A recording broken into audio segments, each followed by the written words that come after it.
to all the kids who survived the 1930s, 40s, 50s, 60s and 70s. First, we survived being born to mothers who smoked and or drank while they were pregnant. They took aspirin, ate blue cheese dressing, tuna from a can and didn't get tested for diabetes. Then after that trauma, we were put to sleep on our tummies in baby cribs covered with bright-colored lead-based paints.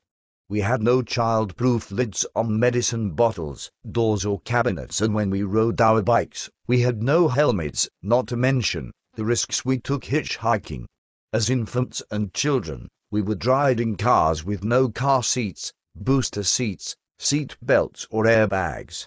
Riding in the back of a pickup on a warm day was always a special treat. We drank water from the garden hose and not from a bottle. We shared one soft drink with 4 friends from one bottle and no one actually died from this. We ate cupcakes, white bread and real butter and drank Kool-Aid made with sugar, but we weren't overweight because we were always outside playing. We would leave home in the morning and play all day, as long as we were back when the street lights came on. No one was able to reach us all day. And we were okay. We would spend hours building our go-karts out of scraps and then ride down the hill, only to find out we forgot the brakes.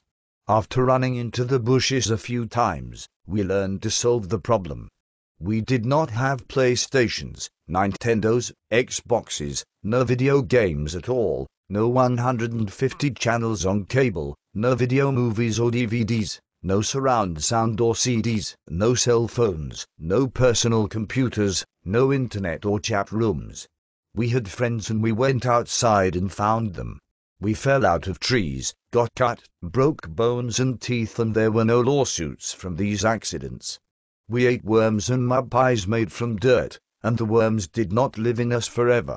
We were given BB guns for our 10th birthdays, made up games with sticks and tennis balls, and, although we were told it would happen, we did not put out very many eyes.